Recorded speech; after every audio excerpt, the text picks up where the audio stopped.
It's exciting to see these business cards being made and digital and how we can change stuff up a bit. Yeah, I love this.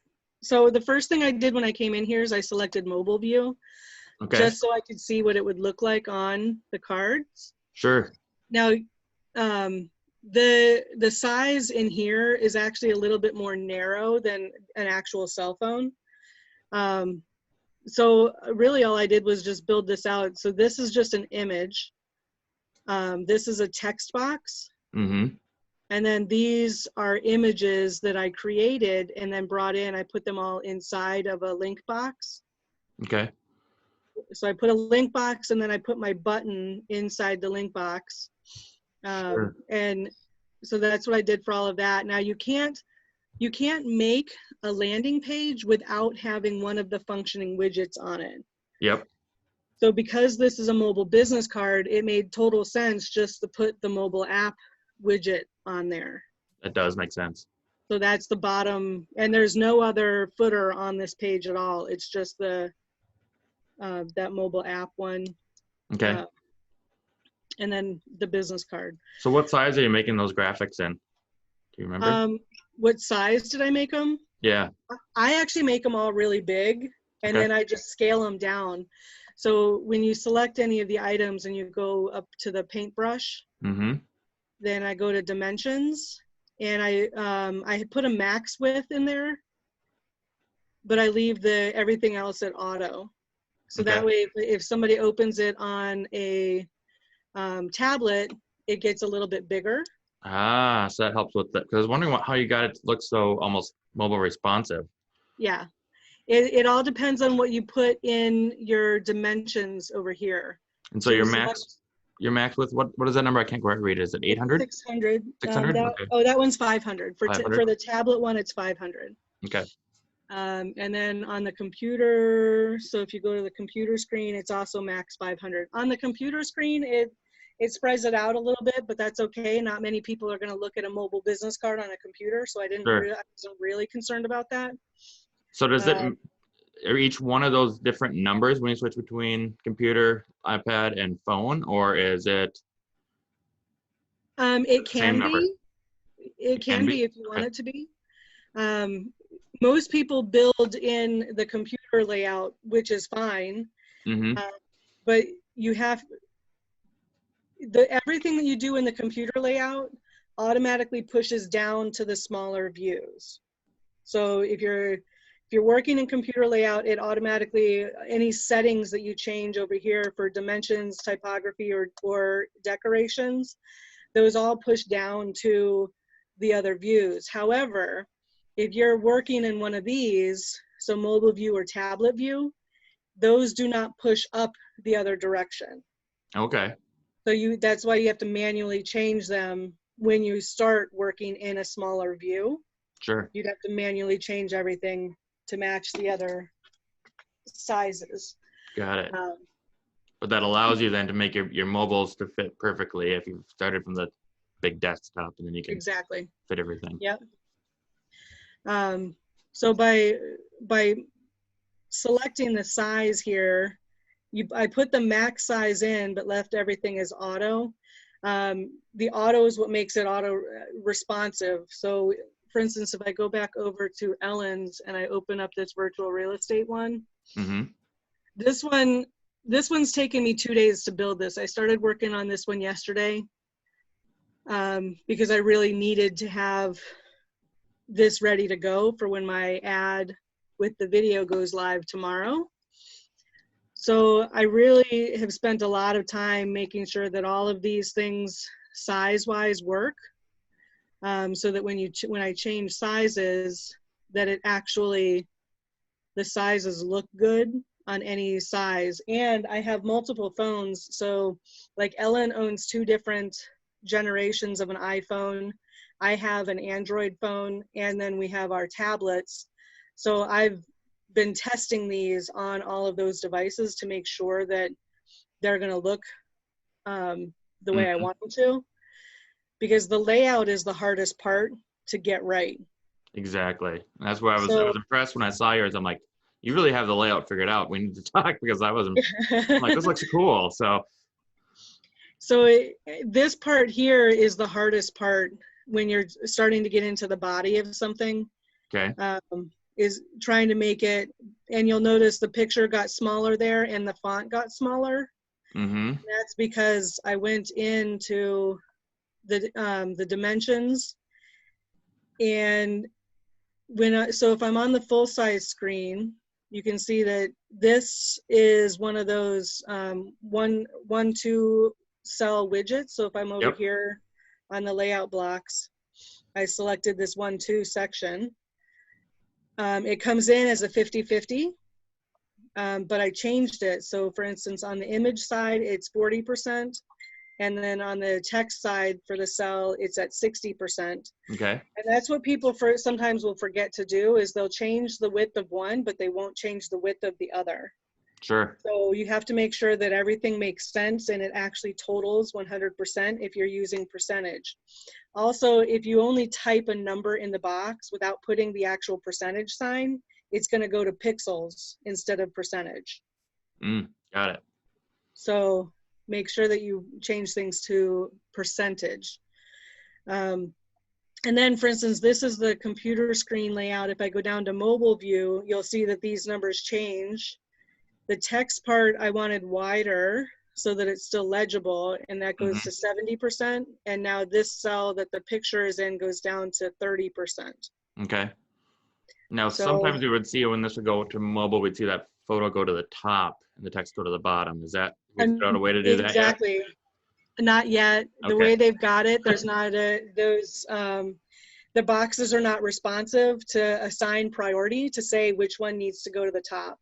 Sure. So, you know, you could put them, I tried putting just like the text box and then the image into a single cell, but it didn't work because then I can't adjust the size of the text box the way I want it to, and it just doesn't look good. Plus the padding and spacing around stuff is I still want to make sure that there's still an edge between everything, so it's not like right up on the edge of the page. Yep. You still need to be able to read it. So I tried to make everything do that, and it took a lot of testing. That's actually what took the longest time, was figuring out, okay, how do I make these look good no matter what size they're on? And it was just testing with the dimensions here. And then so you'll notice on the main page, so this image here is a background image. So for that, I selected the body. So you have a couple nice background images going on here. Yeah, those I downloaded. So you actually, sometimes you can't select the right box when you're trying to select it on the page. Yep. So if you come to this list one, I can select body, and that selects the body of the page. Okay. And then I can click on the paintbrush and go to decorations. And then there's background right here. Got it. So I have two background images in here. The first one is this woman sitting at the computer. And I changed it to be, this one scrolls, and it's centered at the bottom for the position.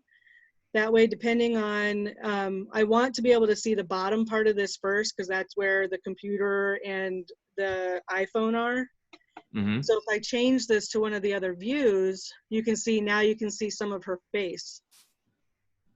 Sure. But I want on the largest view, I want to see the technology stuff. So that's why I centered it at the bottom when I was editing this. And then this one I have as scroll, because when the page goes up, I wanted that background to go with it. Sure. Because I have a second background.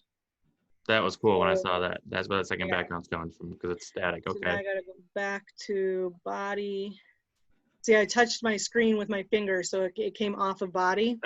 Sure. So I went back there. Now when I go to layer 2, there's the other image that I put in there. Now this one I also have centered at the bottom, but this one I have as fixed. So that way when I scroll on the page, now you can see that other background back there. Yep, that's awesome. Now, do you have a transparent overlay over top of that as well, or is that so what I part did of the with graphic? to make that happen is when I put in because this entire virtual buying program, that whole section from this title to each one of these little descriptions, that's all one table. So I went into the table, selected that, and then I went to where is it? That one's going to be in typography. Nope, that's going to be in decorations. So right here in decorations, I selected the background as white, but then I slid this transparency bar over a little bit. Got it. So that way everything's nice and legible, but you can still see that image. That, you know, I happened to find that image, this image on Pexley, and I loved that it had the technology stuff and that it already said stay safe on it. Because awesome. that was the entire point of what I was building the site for. So I was like, that's fucking perfect. Yes. So I think the only thing I haven't seen so far is you had two pieces. One was just a regular button that was working, and then you also had the buttons that were going to locations. Yeah. Like the anchor buttons. So I'd love to see how you did those. These buttons here I made in Adobe Photoshop. Okay.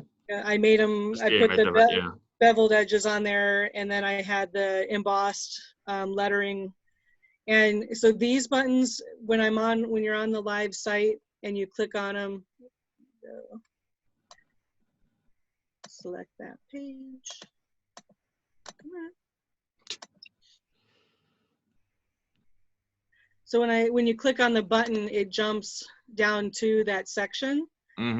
And then the same thing with each of these. So this one's going to jump down to the virtual buyer consultation. Or if I put home valuation, it's going to jump down to that part of the page. Got it. I just figured this part out yesterday. And I was annoyed that it took me so long to figure it out because it's so easy to do. I'm excited. So this one here, if I select the image, now keep in mind I put all of my images inside a link box. Okay.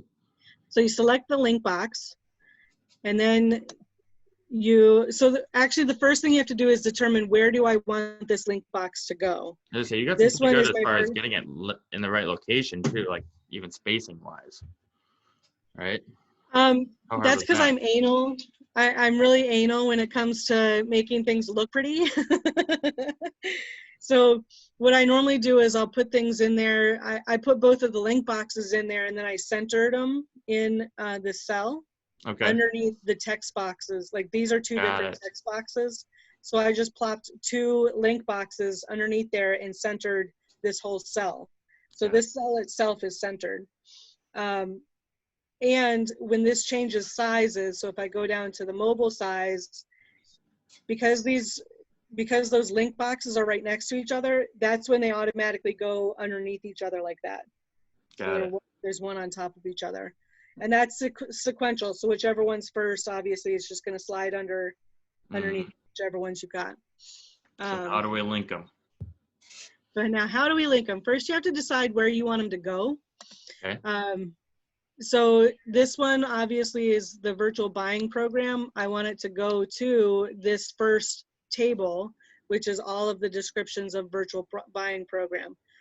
So because I want it to come right here, I select this text box. Okay. And then I click on the little gear there. And then this very top box, this is the ID box. Ah, that's what that is. Yeah. So you can type in whatever you want to put there. So I just put buyer because it's my buyer program. And then you go up to the button where you have the link. So and then select the link box around that button. And then the second field here is the href box. Okay. So in there, I put hashtag buyer because that's what I named the text box that I want it to jump to. And now that could also be a HTML link in there.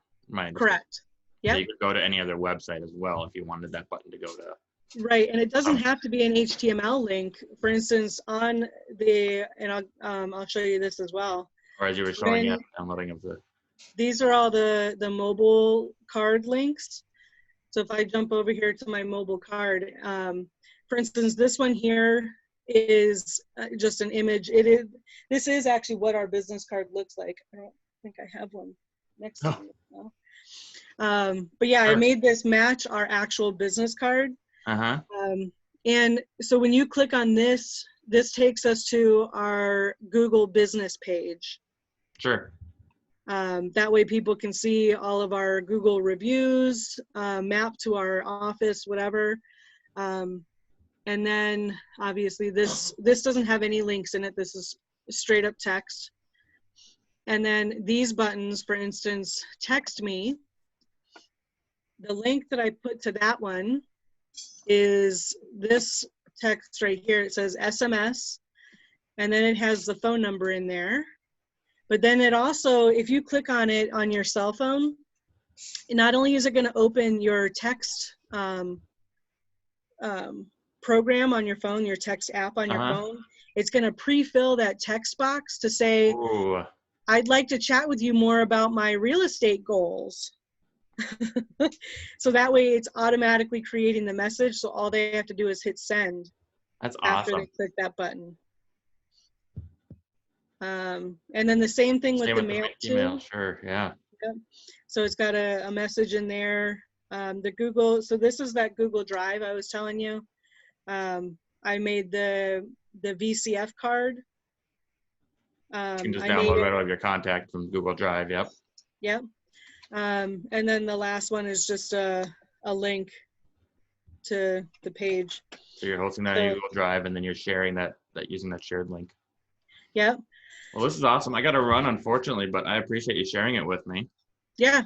What I'll do is I'll also send you on Facebook Messenger. I'll send you all those links. Okay. Obviously, you're gonna have to change them out for your own email address and phone number and stuff. Yep. But that way you've got them all. All right. Well, thanks so much for taking time with me. The last thing, keep in mind with the one for the download, it looks like there's quotation marks in a weird spot. Okay. They're supposed to be there because the link box in here, you have to understand that anything you paste in this box, it's automatically putting the beginning quotation mark and the ending quotation mark. Ah, sure. So there's random ones in the middle, but there's not one on either end, and that's on purpose. Okay. So they function properly. So, all right. Well, fantastic. Thank you very much, Marcia, and I will keep in touch with you on Facebook. All right. Thanks, Kyle. Thanks. Bye.